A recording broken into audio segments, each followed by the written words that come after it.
Ramon Foster Show, brought to you by the Get Go Cafe and Market, where they're open for business 24/7, serving hot, fresh food.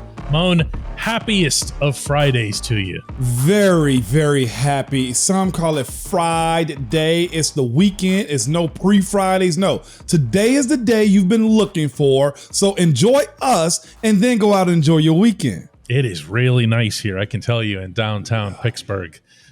Just a beautiful, beautiful day. What did you call it? Downtown where? Pittsburgh. That's on purpose. I'm glad you caught that. I was about to say, what did you call it? What'd you say? Pittsburgh's favorite football team is heading down to Jacksonville, Florida, to play the only preseason game really that I think is going to matter. Mike Tomlin hasn't said what he's going to do with the last one because there's only 3 this year, so a lot of things are going to be a little bit different. But he has said that if you're healthy, you're playing this one. And I'm sure in some cases, even if you aren't healthy, you're playing this one. You doggone right. Mon, what are we looking for in this one? We're going to treat this game the same way we do rookies going into their second year. There needs to be improvement, DK.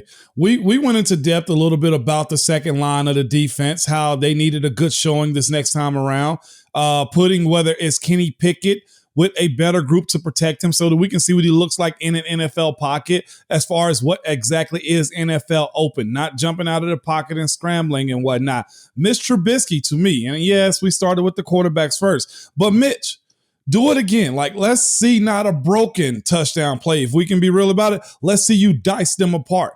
I'm very interested to see what that looks like, DK. The run game, of course, making sure this OL is growing. Kendrick, you're in right now. With that being said, can you follow that up? Can you be with those group of guys that have started before in this league at a new position? I'm very much interested in that. And DK, we talked about this just a smidge before we came on as we was brainstorming ideas. But, and I love the guy, great kid. And you see I'm talking about a young guy when I say kid. But Devin Bush, yeah, that's where I was going. I was going Devin Bush, man, and you're muted, DK, and that's all right too, man. No biggie, we didn't hear you right there, but I am your voice of the people right now. You like that?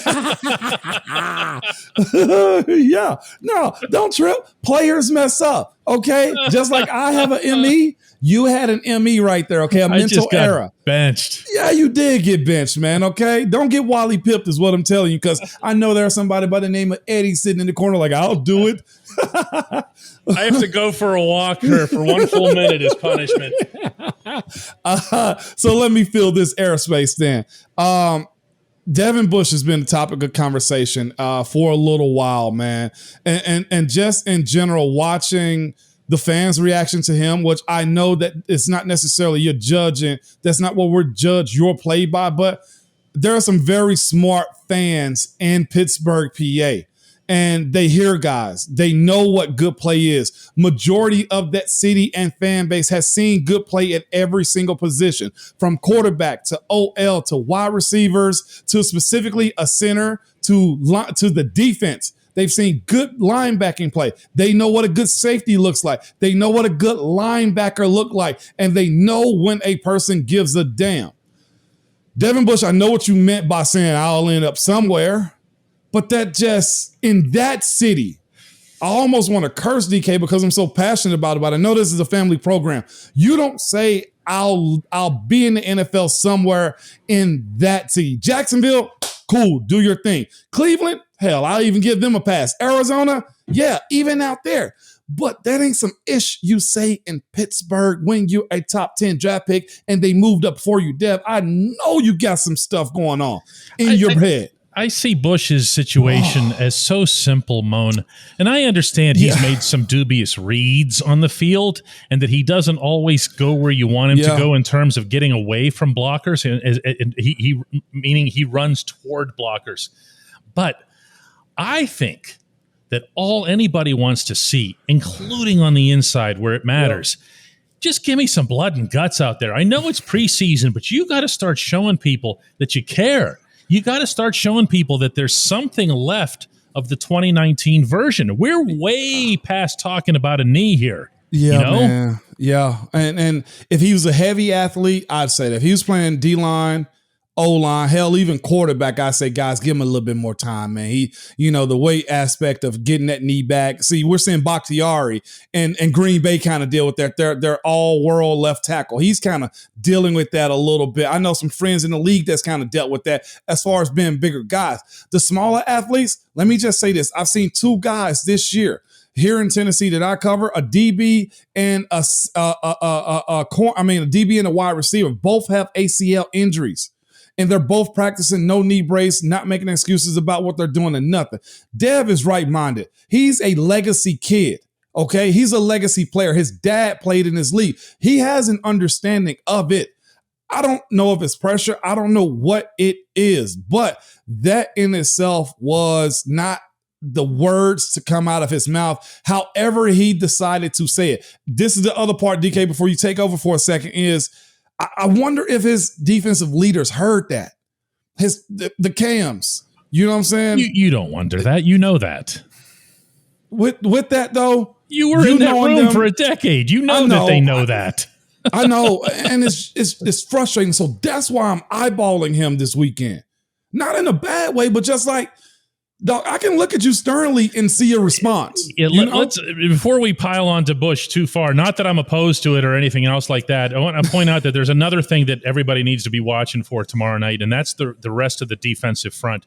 We, for both good and bad, we're going to see TJ Watt out there. And it's not going to be for long, mercifully, but we're also going to see who's backing up TJ and Alex Highsmith. We're going to see Derek Tuska. We need to see consistent pressure. Those guys are not bench players. They will rotate through as starters. The way the Steelers use their 3-4 OLBs, they're going to rotate through. The other thing is the front itself. Look, Cam rolled the ankle yesterday. I wouldn't play him in this game. I'm not sure it's a bad thing to hold him out because you need to get those guys who let up all those yards last week, all those defensive linemen. Now, Isaiah Loudermilk's not going to be participating either because of his own injury, but you're going to see Chris Wormley and these guys that got toasted last week stop the run. Yes, sir. Yes, sir. And not just that. I'm intrigued, too, if he's healthy, man. Marcus Allen. I actually do think the world of that kid as far as he looks like an athlete. He's fast like one. He cares about it like one. I know they have him listed as a linebacker too. What role are you going to play? Because you're 6'2" and the big boy, like you play big time ball in college too. And now you got the league underneath your legs a little bit. Like what are you going to do? What pivot are you going to take for your career, man? A lot of these guys I know and saw was young guys with wide-eyed, bushy tail. They're not that no more. And if you want to stick in a place like Pittsburgh, you got to show up and prove that, about year 3, year 4, year 5. And those are the guys I'm charging, specifically, though, that second D line. When we come back, going to go at one guy on the offensive line, and that's James Daniels.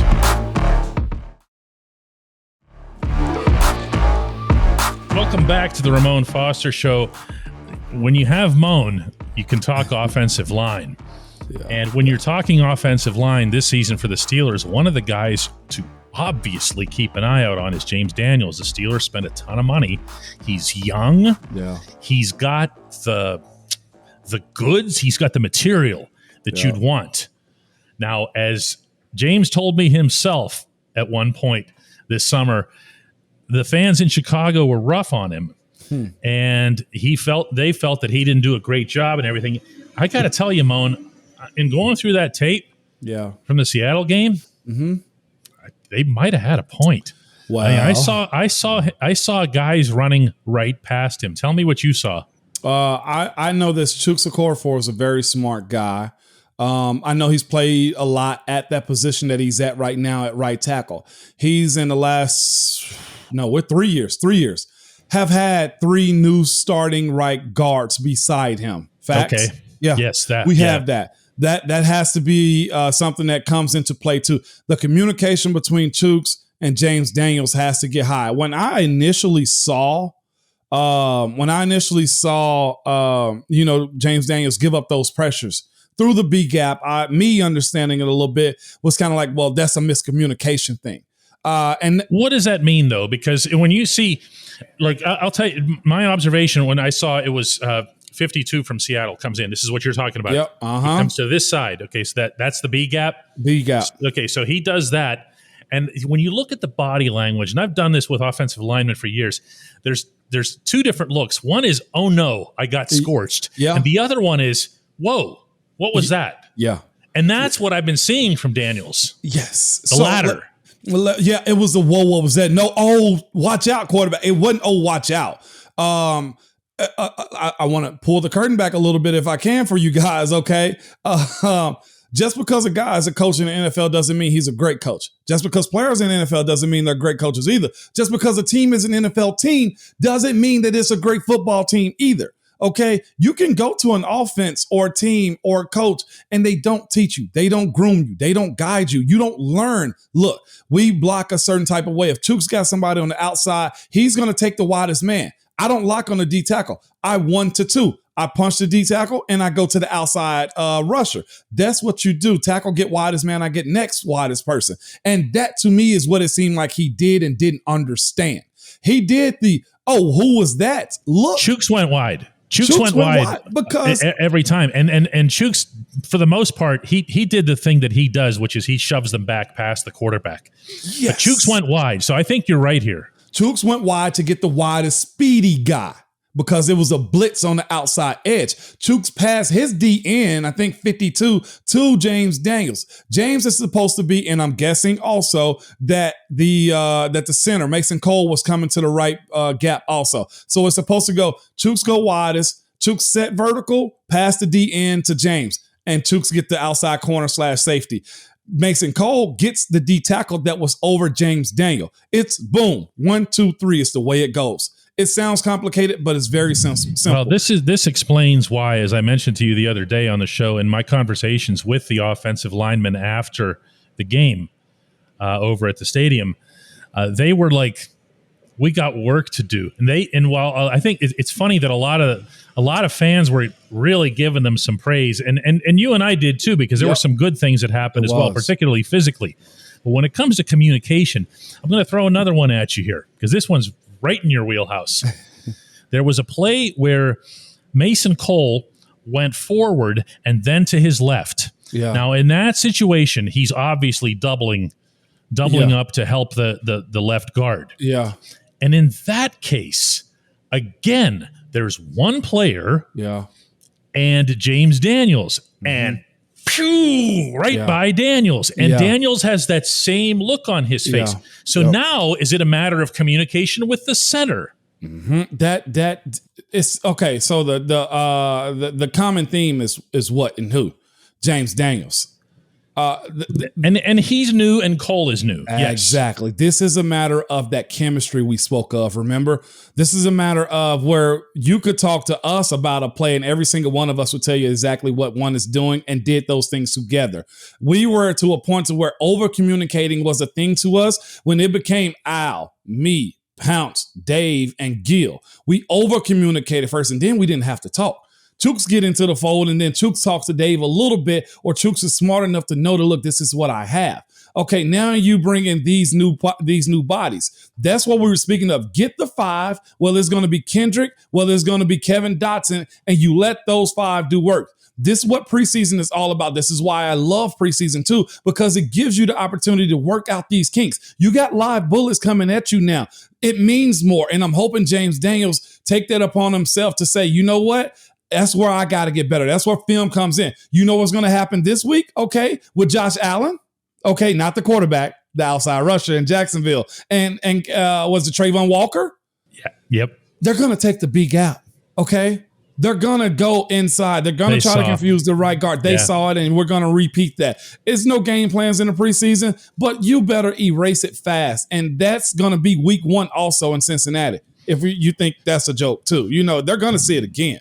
They're going to see it, and it's going to come at them. And you know what? Jacksonville's got no reason to not do it, especially if your outside edge rushers are the guys who have the freedom, the way TJ does, to basically line up wherever it is that they want. They see the gap that they like, and they go at it. So even a savvy outside rusher who's supposed to have outside contain will set a offensive tackle up just to go to the B gap because he knows it's not secure. I'll say this though. I'm gonna pump my brakes and say the mental aspects of this is all very it's correctable. This isn't a physical deficiency. Yeah, and I want to repeat, although I kind of glossed over this, but for the most part, they actually were pretty good. The quarterbacks had time.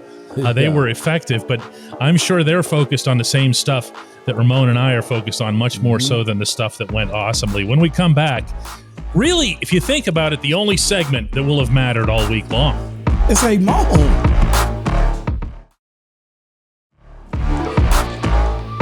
Welcome back to the Ramon Foster Show and the only segment that matters, the HEY MON segment. And today's is an angry one. It comes from our man, Stanley Sheffield. Now, you and Stan had an exchange here in the YouTube comments, but that's not good enough for me. I want this aired out where everyone can see it. So here it comes from Stan. He says, "Hey, Mon, Mason does not need your sympathy. He made his bed. Now let the man lay in it. He stood in the shadows of greatness for years and did not progress. Stop giving that dude a pass. Keep it real, Mon. Everything you comment on is always A1 until you talk about Mason. The Mason Project is history in this city. Facts." Stanley ended his thing with facts, and that means that it can't be disputed because Stanley says so. Stanley, I didn't know you became a GM. I didn't know you became a GM, man. And you know what? You may be more right than I am as far as the tenure goes. But as it currently is, he's still on the team. And that's the point that I'm making, Stanley, my guy. I'm not even mad about this. I love the back and forth. I love that you say your point is more valid than mine. It don't bother me. I think it's a cool thing. That's what the HEY MON section is, okay? But with Mason, listen to what I'm actually saying about this. I'm saying he's still wearing black and gold. He's still going to play this weekend. He's going to come back to Pittsburgh, go to his apartment, and go to practice on the south side. Whether he's done or not at the start of this season, currently he's not. And you can't be mad at a guy that's on it that had a relationship, blocked for the guy, protected the guy, to say, you know what? I wish the best for that dude no matter what happens in the end. Whatever happens in the end, if he's wearing a daggum Seattle Seahawks jersey, if he's wearing a Chicago Bears jersey, if he's wearing a Washington Commanders jersey, I'm still going to say, you know what, man? Good job on your audition. That's what I'm saying this is. Whether you flip the channel off or not is irrelevant to me. I just think it's kind of I don't want to call it trashy or anything.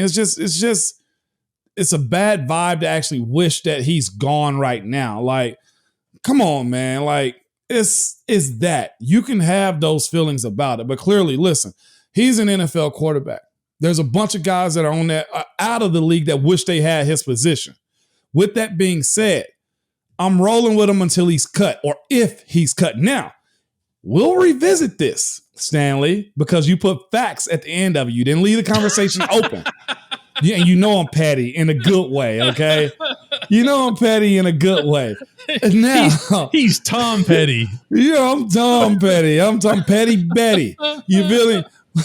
Oh, Black Petty, bam, bam, bam. That's me, okay? If he makes this 53-man roster, oh, Stanley, we're going to have a good time. I'll see you in Pittsburgh for the Pitt game, and you'll owe me a shot. How about that? Because you put facts at the end of it. Oh, my goodness. You know I'm like that. There's only one better way to end this show, and that's by saying that we'll be back Monday to talk about the Steelers-Jacksonville game in detail. And you know what that is, Ramon? What's that? It'll be a fact. It's just a fact. That's what it is.